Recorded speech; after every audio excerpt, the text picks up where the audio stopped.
You're listening to Crud Talk, a ministry of 50 Shades of Grace. Everybody's got a story. I'm guessing like me, you've been hurt before. But what if I told you there was more to this life than being stuck in the hurt and sin of your past? Hey, we all have crud, but it's how we deal with it that makes all the difference. Hey everybody, welcome to Crud Talk. Today's episode is brought to you by Joe and Sharon Schroet. We thank you for your generous gift, which allows us to share hope and continue to help people deal with the crud in their lives. So thank you.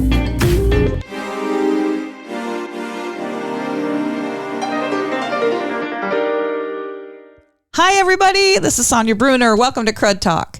Hey, I know there's a lot of graduations going on right now. This is just the season that we're in.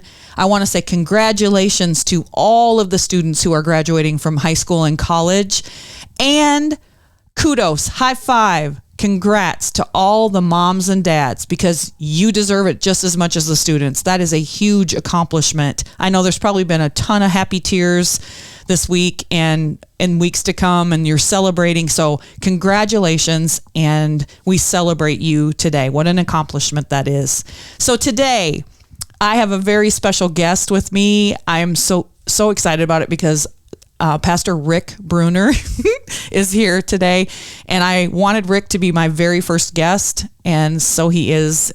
Welcome, Rick Brunner. Hey everybody, how's everybody doing? So I'm super excited. Tell us a little bit about what you do, because I don't know if everybody knows what you do. I've been a pastor for 9 years. I've been a bivocational pastor now for 8, I think. 8 years. Mm-hmm. So what bivocational means is that I have a full-time job, and then I have my job at church as well. So I pastor at the church. I do kids and families, and we kind of share responsibilities. So anyways, I mean, it's a full-time job, but I love it. I love ministering to people. I love doing, being a pastor, and sometimes it's challenging, but it's rewarding at the same time. So, can I say one thing before we get going? I just want to say that, this podcast, this Crud Talk podcast, has been in the making for quite a while. I mean, you've talked about it for a long time, and I just want to say that I know that through this podcast that the Lord is just going to do some amazing, some mighty. I mean, we've already seen some lives changed, and God do some incredible work in people's lives through Crud Talk, and I just think that Him allowing you to have this podcast is just going to minister to so many people. And I just want to say, for our first time together, that I'm really proud of you, and I can't wait to see what God does through you and through Crud Talk podcast. So it's pretty cool. I'm excited. Thank you, honey. Well, today today we're going to be talking about suffering. Woohoo! Everybody loves to suffer, yeah, right? Great first topic, right? Yeah. So we're talking about suffering and how when hard things happen, what we can do to not only get through it, but to grow stronger and not get stuck in the crud, and to not allow Satan to wreak havoc or have his way in our lives. I like how, Rick, you say this a lot. One of the biggest lessons to learn as a Christian is how to handle suffering. I love that you say that. And listen to this. This is what else he says. In this world, suffering is a certainty. It may be the physical suffering that goes with living in these bodies that get sick. It may be the grief of watching a loved one get sick. It may be problems stemming from our own sin or from others' sins against us. It may be the common pressures of life, of providing a living and wondering how we're going to pay those bills. It may be the emotional suffering of struggling with feelings of inadequacy, loneliness, anger, worry, or fear. Whatever it comes from, wherever it comes from, suffering is inevitable, and it will make you grow bitter or better, depending on how you handle that. I love when you say that. It'll make you grow bitter or better. Ooh, I love that. If we don't learn how to handle affliction, worries, and other kinds of suffering, we will not persevere as a Christian, and we're going to continue to struggle. On the other hand, if we do learn how to handle suffering, we're going to go stronger through it. Right. So, Rick, you've preached on this, I know, multiple times, but give us some tools of how we can have hope if we're suffering. Okay. Well, we'll just stop right there. And you said when we go through suffering. It's not if, it's when, because we all go through suffering. We all go through trials. We all have things that happen in our lives that just kind of almost hit us out of nowhere, and we don't know what to do. So, it's when that suffering comes, right? Yeah, exactly. Yeah.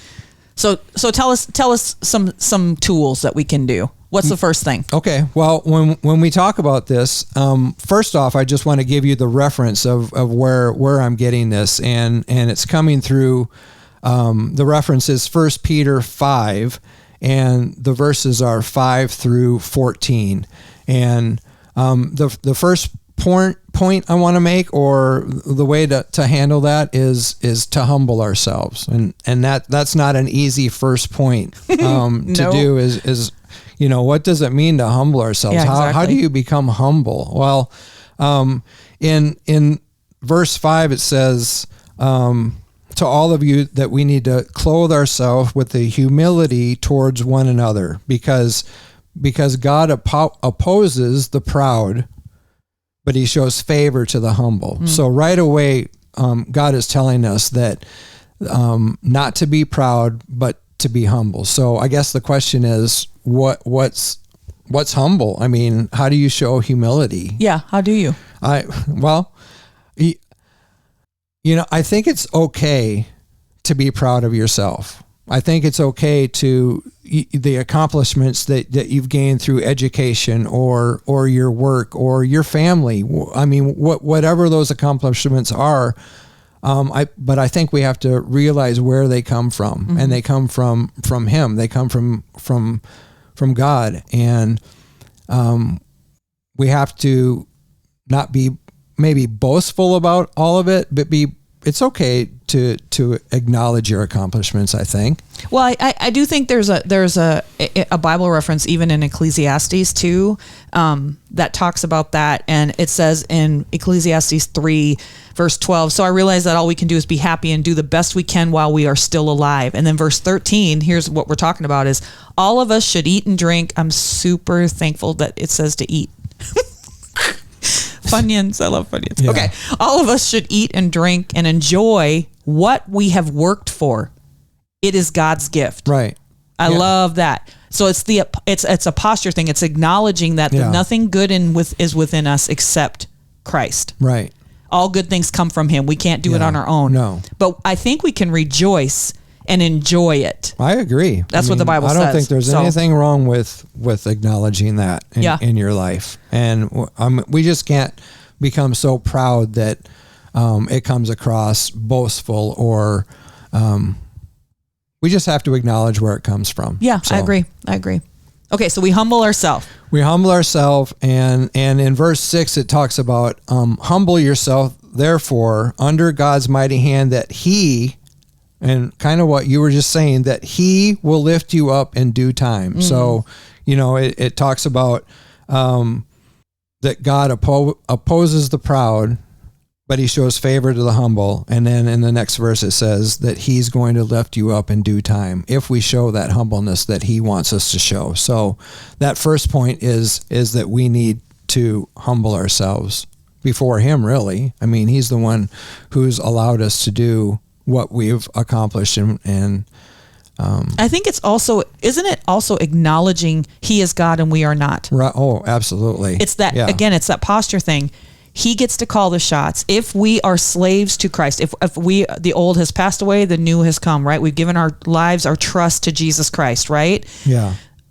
That means He has paid our debt, right? We owe Him, right? We owe Him, we follow Him. And so that means we want to please Him too. We want to do those things that we know are pleasing in His sight. And so humbling ourselves means that we bend down and totally like give it to Jesus and say, I am, you love me. I know that. I'm okay with you. But then we're going to give him the credit. We're giving him, but we're still enjoying what we've done and the work that it took to get there and the accomplishment to get to the end result. So, yeah. Yep. I agree with that.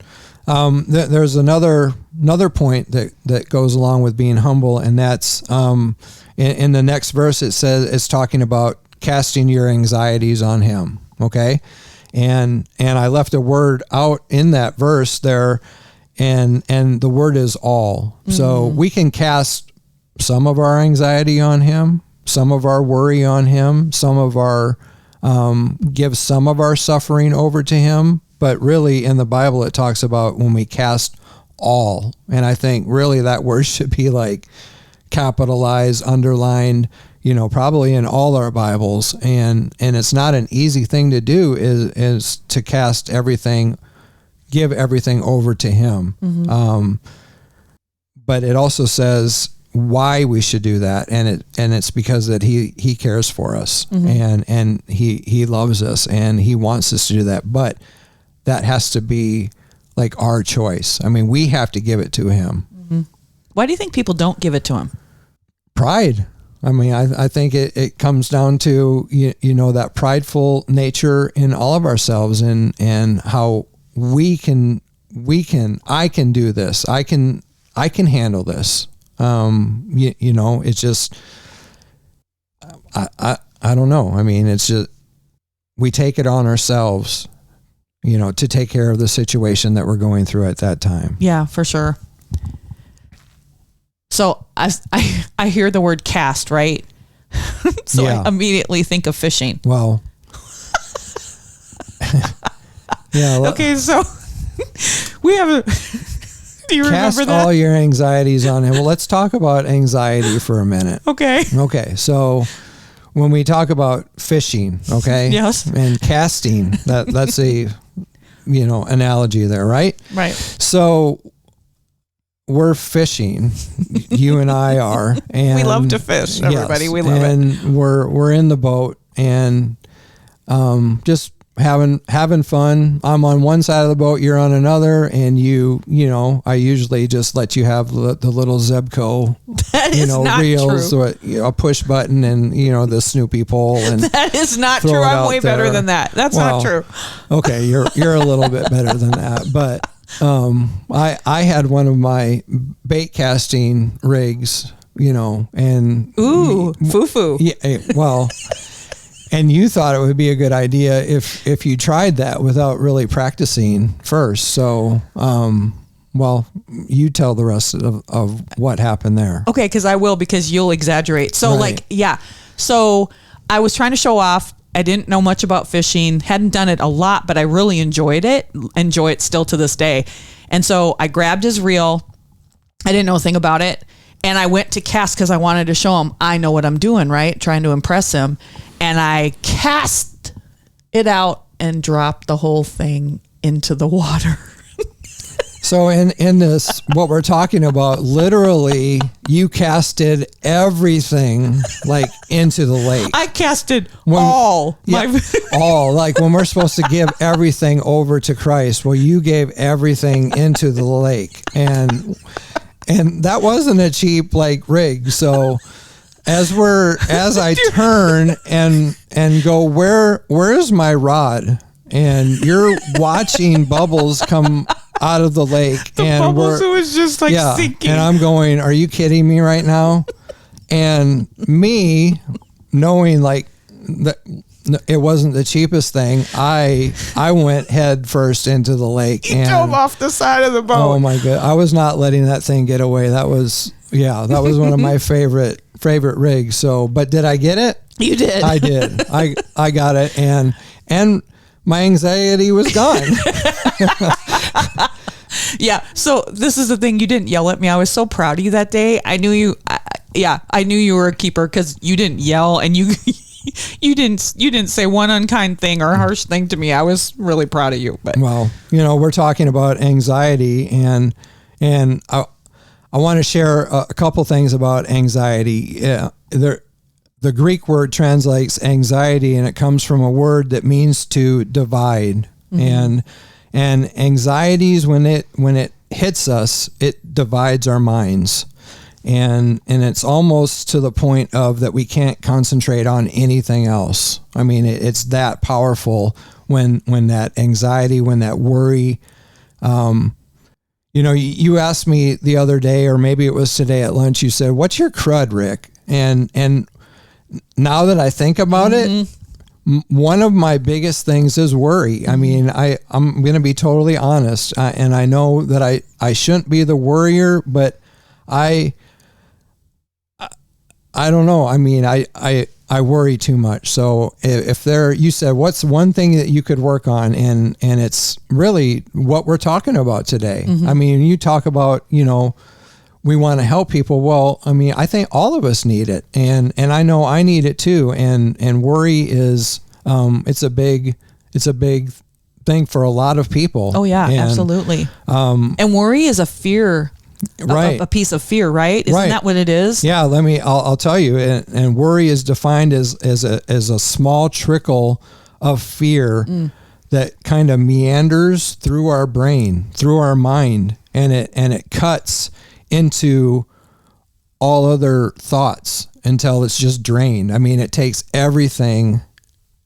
So as I'm talking, I'm going, so what good is worry? Worry is no good, but it affects all of us, I think. I mean, I think all of us worry at some period of time. So worry and anxiety distracts us from the productive things that God wants to do, and it consumes us by diverting our thoughts into these, if you will, like channels of fear.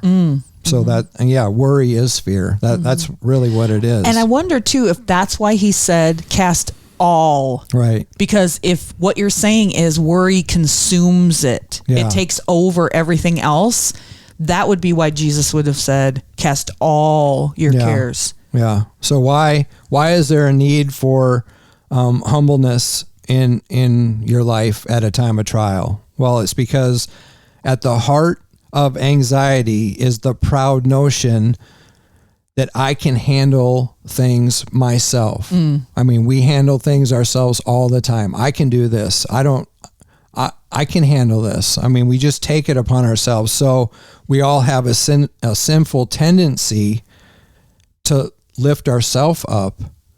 And when we do that, it pulls the Lord down. Oh, say that again. That's really good. Say that again. We have a sinful tendency to lift ourselves up. And when we lift ourselves up, it pulls the Lord down, and it's not allowing him to do the work in our lives that he wants to do because we've taken so much on ourselves. So anxiety. A lot of people struggle with anxiety. Yeah. A lot of people do.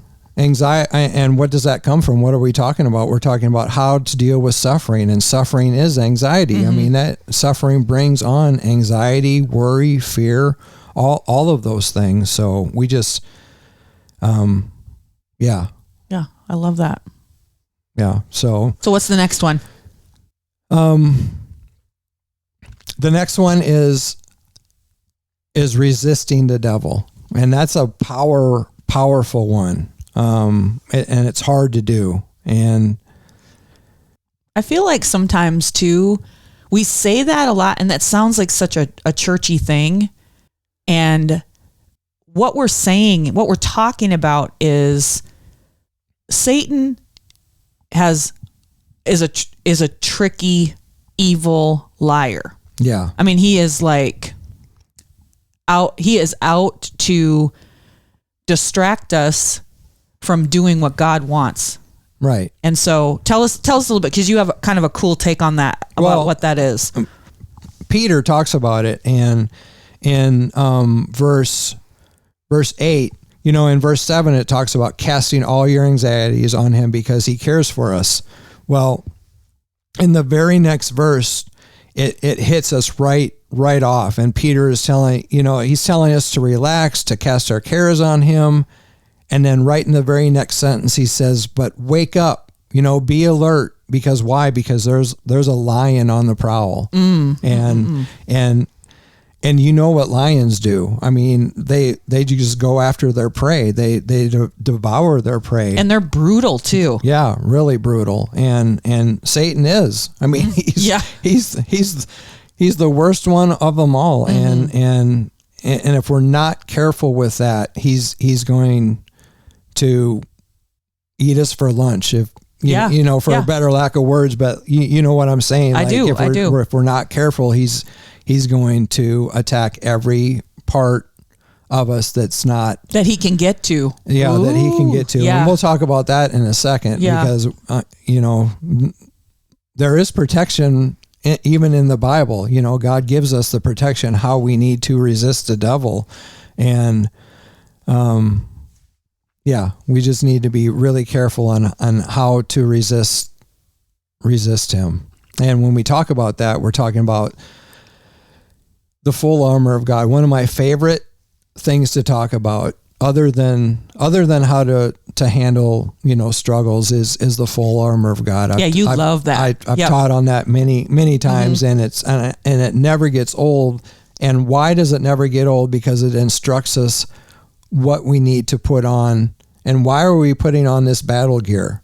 It's to resist the devil. Because why? Because he knows where to attack us. He knows where we're vulnerable. Whatever we're dealing with, whatever struggle we're going through at that particular time, whatever anxiety we're feeling at that particular time, or whatever worry, he knows what's going on, and he's literally going to attack the very thing that you're going through. And unless we have the protection of the full armor of God and Christ's protection,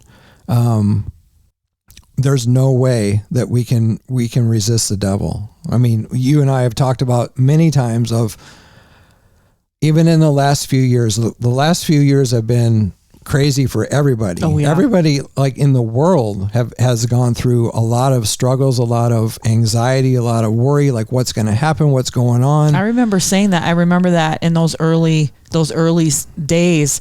What's happening? Yeah. What is this exactly? You know, just feeling so nervous about it. And what is this? And what does this mean for you and I and our family and everybody else, you know, and what does it mean for ministry too? And do you think for a second that Satan didn't know that was going on? Mm-hmm, exactly. I mean, he knew it was going on. He knew how, and that, I guess that's why it's so important that we are filled with Christ all the time. And how do we do that? We need to be in prayer all the time. I mean, we constantly, the Bible talks about, you know, always being in prayer. Pray without ceasing. Yeah. Yep. Pray without ceasing. And does that mean that we're on our knees all the time? No, it means that when we're walking or when we're driving, I mean, just what the thoughts that we have, we just need to give it over to him, and I he's think people complicate. Yeah, I do too. And I think there's something so special about, you know, keeping that, acknowledging him throughout your day like that. There's something, because it keeps you with him, and it keeps you mindful of him, which is another protection too. You know, when you're in his presence, you are protected. Yeah. You know what I mean? And so, yeah, I love that too. I mean, Satan's strategy is to hit us when we're really under some intense trial, by maybe suggesting, you know, God isn't strong enough to deliver you. You know, he tells us doubt. that. Yeah. I mean, he just keeps feeding that, or obviously he doesn't care for you. You know, is this the way he treats his people? I mean, that's the thoughts that we have in our brain trying to get us, you know, to. Yeah, he wants us to doubt. To not follow him. Right. You know? Right. Yeah, he wants us to doubt. Is he really love you? Is he really going to come through for you? Yeah. Will he really, you know what I mean? He's always, he's the accuser for sure. Yeah, I said, he will accuse your conscience even if you've confessed your sin, you know, by saying, good. Some Christian you are. Like, way to go. I mean, you blew it again. God's going to love you for that one, right? Rick, that is so good. Yeah. Well, I have struggled with that you finally do confess it, and then he pops up and he's like, yeah, you like think what makes you think that he's going to forgive you for that one? you already did that before Yeah, and before and exactly. before and again and again. Yeah, exactly. Yeah. The accuser. Yeah. I mean, so we have to resist the devil. And how we do that is we put on the armor, right? Yeah, we put on the armor. Get in the word. We humble ourselves. Yes. I mean, cast our anxieties over to him. Okay, and casting it would be sharing it all, but that word all, don't forget that all. Yeah, and Yep. that's a good point too, because we need to remember how important it is not to hold it on the thing that we're going through to ourselves. Yeah. You know what I mean? I do. So we need, as hard as it is to share what we're going through with somebody, because don't think for a second that other people haven't struggled with the same thing that you're going through. Maybe not at that particular time, but they have gone, maybe not the same thing, but something similar to what you're going through or have gone through. Right. And so we need to share with others. We need to let other Christians be there for us. Right. And so, yeah, let's talk about that too, because the connection that we have, how does God use other people in this process? And what does that look like? He uses other people in by us giving or sharing it with others. They're the ones that are lifting us up in prayer. They're giving us the strength maybe that we don't have in ourselves, and helping us with prayer and just being there for each other. I think it's so important for the church to be there for one another. Mm-hmm. And I don't think we do that enough, to be honest. Yeah. And here's what I have observed too. The church gets a bad rap because we're not there for each other. But how many times do you and I not share the truth of what we're struggling? Yeah. What our struggle is. Right. Whatever we're going through. We won't share that. Why? Because of pride. Pride. Yeah, it's a big thing. Yeah. Yeah. I mean, and so the church gets the blame. Oh, they're not there, but they don't know. See what I mean? Yeah. And and this is what's so important, I think, why we deal with our crud, why we talk about our stories, why we share, why do I keep harping on that? Because we are more the same than we are different. Right. But you don't know that unless you share. That's it. Yeah. And the truth, like there's something about that. Isn't that true? We heard Dr. Lambert say about the black oak trees, when the storms come, the branches on the top break off, but you don't see them hit the ground. And the reason that is because the other branches are lifting them up. Yeah, so good. That's such a powerful visual for me. Right. I hate those trees, by the way. But then every time I see them, we have a ton of them on our place. Yeah. Every time I look at them, I think, you know what? That's what the church is. That's what it should be. It should be. Churches, families, that we should be lifting each other up, holding each other so we don't fall. Because when, not if, right, we're going to have struggles. Yeah. It's when. That is so true. We're suffering. We need each other, and we can learn and we can grow, not to judge, not to say, hey, I've arrived. Because Rick and I have really tried to make this a model in our house. It's what we preach and teach and try to live. Okay. We're no better than anybody. Right. But we're not worse either. Right. And so that's kind of how we do our ministry too. And, and our lives really, I think that's really true. I want to share one more point, if I can, about resisting the devil. Oh yeah, keep going. Yeah. So resisting the devil, we have to remember is not an offensive posture. Okay. Okay. What do you mean by that? It's if you see something that's going to hurt you, you're not going to go. I mean, our instinct is not to run out there and go after it. So if there's a lion standing in the yard, I'm not going to run after it. Exactly. So if the devil is attacking us, we have to remember that resisting him is not an offensive posture; it's a defensive posture. So there again, we're talking about pride, okay, and we're talking about casting our anxieties over to him and giving it to him, and so I think that's good. It's not an offensive posture, but it's a defensive posture. Right, So, because isn't it true that the one we want, we can stand against the devil for sure. We stand on truth, but we still don't run seeking him, is kind of what you're saying. If there's a bear in the yard, I'm not going to go out with just my hands and try to fight the bear. You want the best weapon possible. What is our best weapon? It's Jesus Christ. It's Jesus and the Word. And we stand on that. So when the devil does attack us, right, it might not be an offensive posture, but you can rest assured that you can fight him with Christ in your corner. Oh, I love that. Right. I mean, so I heard somebody say too, just what you said, kind of a different way. When the devil attacks, the most powerful faith example we can do is rest in Jesus, because we know he's got it. We don't get spun around with anxiety. We don't freak out. We don't worry. We humble ourselves. We cast our cares. And that's by speaking the truth, telling God our hurts and telling him what we're worried about, right? Casting your cares means you give it to him, but that means you got to be honest with him and tell him what they are. And then we resist the devil.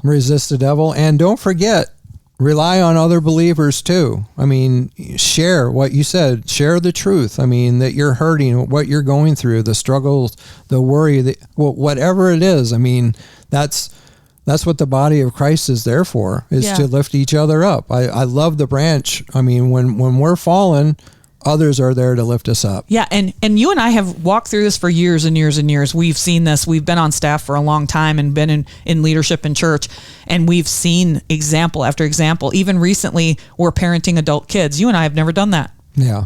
It's a whole new game, right? It's a whole new game and a whole nother topic. Yeah. we gotta do that. We gotta do that. Because there's so much we're learning. But what I have literally brought my cares, brought my struggles, brought my suffering to other people in the church who have gone before me and have experience and what God taught them. Yeah. And they share that with me.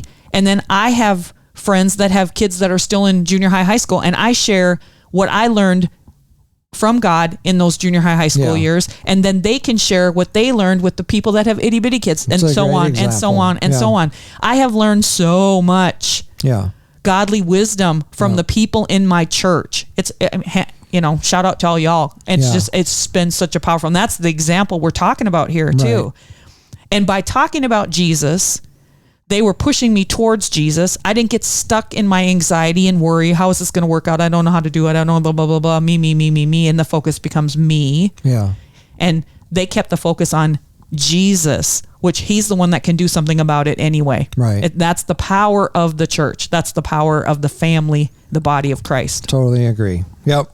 We need to do more of that. Yeah, for sure. Yep. Can I just close with one thing, and then I'll be done with. Okay, awesome. Okay, so you did so good, honey. Thank you. Suffering is never easy. We all agree with that, right? Oh, I hate it. But if we, we all hate it. But if we will humble ourselves before God by casting all of our anxieties on him, resist the devil, trust in the sovereign God of all grace, and stand firm in his grace with other believers, we can grow stronger through our suffering. I love it. Yeah. So don't get discouraged out there. Have hope.